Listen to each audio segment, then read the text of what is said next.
De Sarthe-et-moi de là pour cette deuxième partie et ce soir on sera en compagnie de Carole Roton-Vivier. Bonsoir. Vous êtes la présidente de l'association La Suze en Lumière et vous êtes accompagnée de la trésorière. Bonsoir Maïté Requena, je ne me trompe pas. Donc on parlera de cet événement qui aura lieu vendredi et samedi. Et bonsoir Xavier Deschamps. Bonsoir. Vous êtes animateur au sein du Centre social des quartiers sud et on va parler de cette deuxième édition du village chanté qui aura lieu mercredi de la semaine prochaine, mercredi 20 septembre au sein du Centre social des quartiers sud et vous êtes accompagné par Madame Ganon du planning familial qui est un des partenaires de ce village chanté. Excusez-moi, on y va, on part pour le coup de cœur de la semaine. C'est parti.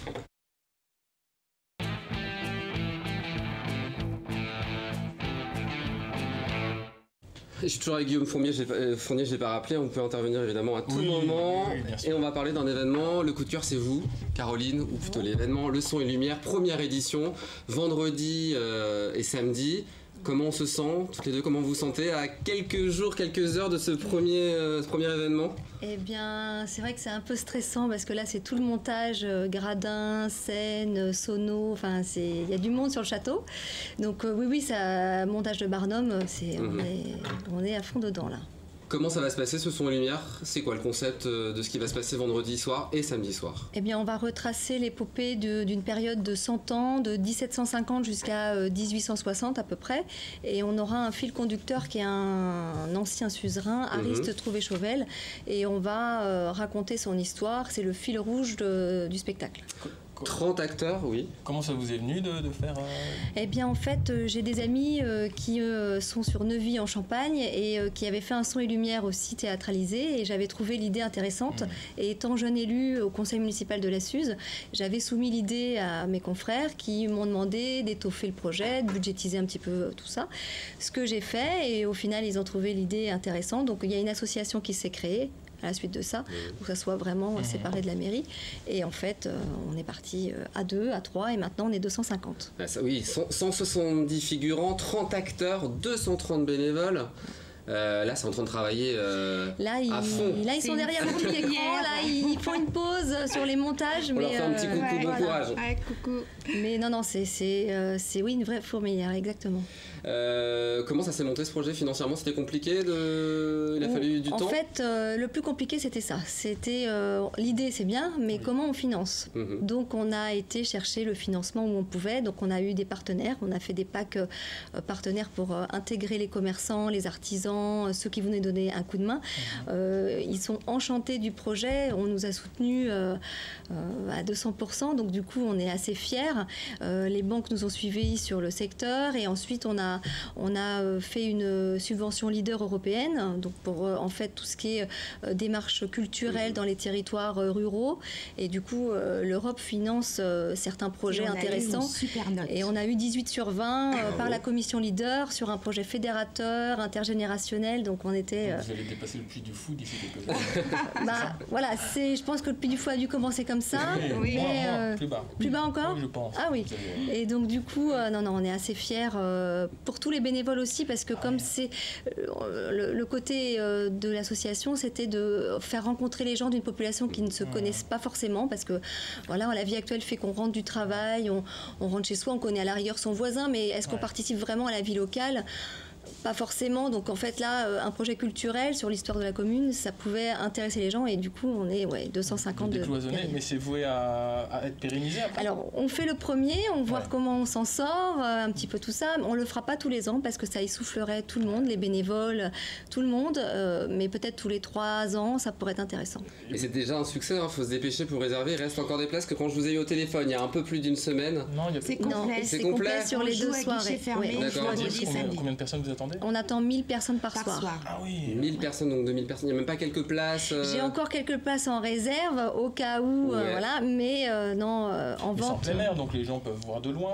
Non, en fait, on est limité au nombre de places. On a des gradins, des chaises, donc. Est-ce que vous avez prévu une vidéoprojection? Oui, on fait une captation vidéo parce que tout le monde nous dit mais on veut le voir, on veut le voir, on veut le voir.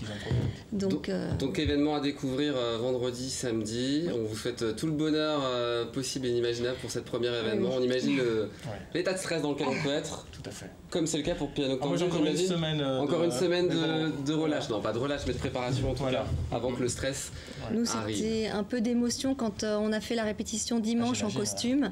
Quand tout le monde est sorti, Maïté était responsable de la costumerie et on a eu les larmes qui sont venues en voyant que ça y est, on arrive au bout. Concrétisé. Ça passe du papier non, mais là, c'était très, très émouvant. C'est des beaux moments, ça. À découvrir donc vendredi et samedi. Puis, comme il n'y a plus de place, on pourra prendre rendez-vous pour dans 1 ou 2 ans, peut-être. Voilà, donc retenez la Suze en lumière. On vous promet de grandes choses féeriques. Est-ce qu'il y a une page Facebook? Oui. Est-ce que vous allez faire du Facebook Live pour ceux qui ne peuvent pas? Oui, à la rigueur, on pourrait faire un petit Facebook Live. Sans embaucher Guillaume Fournier à la communication et au numérique. Ça pourrait pour coller les affiches aussi. Allez, maintenant on passe à l'affiche de la semaine.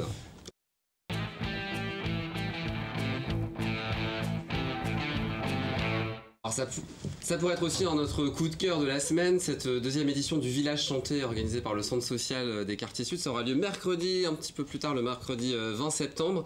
C'est quoi le concept d'un village chanté au sein des quartiers sud?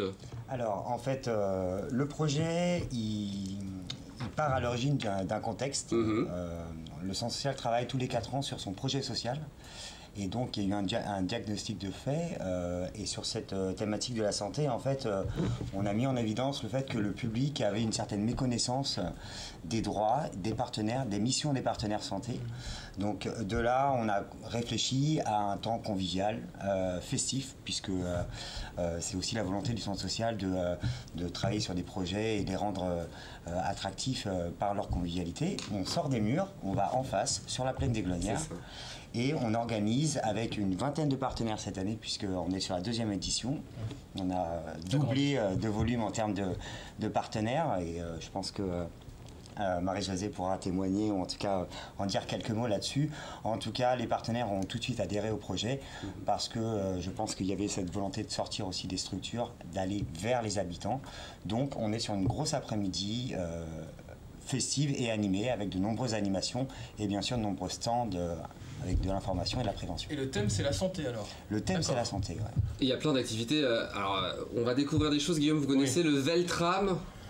Je connais le Chrome et le Veltram. Non, le Veltram. Alors, c'est quoi le Veltram? Avec le vélo et le tram, ouais. Alors, le Veltram, c'est un vélo qu'on peut faire à 8, concrètement. C'est un petit peu au Rosalie, si je ne me trompe pas, sur les vélos hollandais. D'accord. Donc là, c'est un vélo qu'on va mettre à disposition des habitants. Ça va être animé par Vel Nature et pour faire un circuit, seront invités les habitants pour faire un circuit. Il y aura aussi le vélo blender pour cuisiner en pédalant, c'est ça? Oh, ça m'intéresse. Donc, le vélo blender, c'est un vélo qui sera fixe, bien évidemment, mais à la place de la roue arrière, il y a un blender. Et l'idée, ça va être de fabriquer en pédalant le plus vite possible des smoothies. Donc c'est bon pour la santé. Alors voilà, dans la santé, on y met 3 axes: le sport, la santé et l'alimentation, la nutrition. Donc que des produits bio pour les smoothies? Pas forcément, mais effectivement, on a un partenariat. Alors peut-être qu'on aura l'occasion de citer, mais ils sont nombreux. Donc le Fenouil est partenaire de l'événement également. Et Madame Ganon, en quoi le planning familial, comment ils vont apporter leur pierre à l'édifice sur cet événement? Déjà, nous, ce qu'on souhaite en tant que planning, c'est de pouvoir être au plus près des populations. C'est ce que disait. Parce qu'en effet, il y a besoin d'aller vers les populations. C'est un quartier dynamique avec des jeunes, des moins jeunes, mais qui vont pas forcément... Nous, on est situé vraiment au centre-ville, puisqu'on est place de l'Éperon, et vont pas forcément place de l'Éperon. Donc, il faut qu'on aille vers eux. Aller au contact. Voilà. Et c'est déjà aussi pour ça qu'on participe depuis plusieurs années à la fête inter. Là, ça va être notre première participation au village santé. Et nous, ce qu'on va y amener, c'est quelque chose d'un peu ludique, mais pour se faire découvrir et connaître, pour qu'après, ça puisse servir éventuellement de passerelle pour que les gens aillent. On a envie de développer de plus en plus une forme de partenariat ou de collaboration avec le centre social, dans lequel on commence à être investi, enfin moi en tout cas beaucoup, et puis d'autres aussi. Mais le planning, on sent qu'on a vraiment des choses à faire et à apporter dans le quartier. Et comment ça se passe? Il y a plusieurs stands, c'est toute l'après-midi, c'est ça? Alors c'est ça, c'est toute l'après-midi de 14h à 18h sur la plaine. Donc on va agencer le haut de la plaine pour être précis, parce que c'est un espace très grand avec plusieurs stands. Et puis il y aura des animations comme celle qu'on vient de citer et d'autres qui seront un petit peu plus mobiles. Ce qu'il faut savoir, c'est qu'on pense aussi, alors on a réfléchi comment amener le public à aller de stand à stand. Donc c'est pour ça qu'on parle de parcours santé. En tout cas, on s'est inspiré des rallyes en fait. Pour peut-être proposer un passeport santé au public avec bien sûr un petit jeu ou en tout cas ça on l'avait mis en place pour la fête inter et ça avait bien fonctionné. Donc à tester évidemment. Mercredi 20 septembre. Il y aura aussi à 18h du théâtre participatif. Oui, alors on clôture l'après-midi en invitant le public dans le centre social qui est donc en face, dans notre grande salle où on fait venir une compagnie qui s'appelle Entrée de jeu et qui a pour habitude de présenter des spectacles type théâtre forum. Donc quelque chose de très participatif. Le titre du spectacle c'est Tranche de vie sur ordonnance, donc on est vraiment sur la thématique de la santé et il me semble que à base de petites phrases provoques ou en tout cas d'idées préconçues, ils vont essayer de solliciter le public et les faire participer. Toutes les informations 02 43 50 17 90 ou csqs@lemans.fr. Voilà. Merci à vous. Excusez-moi, je vois qu'il y a le bar à eau. Qu'est-ce que c'est le bar à eau sur la fiche? Très rapidement, le bar à eau, en fait, c'est vraiment à l'image des projets qu'on accompagne toute l'année. C'est des habitants qui se portent bénévoles pour tel ou tel projet, donc qui ont une vraie place tout au long de l'année avec un espace qui s'appelle le Café des Habitants. C'est tout simplement un petit bar avec de l'eau et des sirops qui seront tenus par ces bénévoles. Très bien, merci. Autre question? Non, moi je lis sur vos fiches, Aurélien. Merci à vous d'avoir été nos premiers invités de cette deuxième partie. On aura l'occasion de vous accueillir à nouveau pour d'autres éditions. Dans un instant, troisième et dernière partie de Sarthe et le mois de là, où on va s'intéresser à ceux qui font la Sarthe. Et Guillaume, on parlera notamment patois. À tout de suite sur LMTV.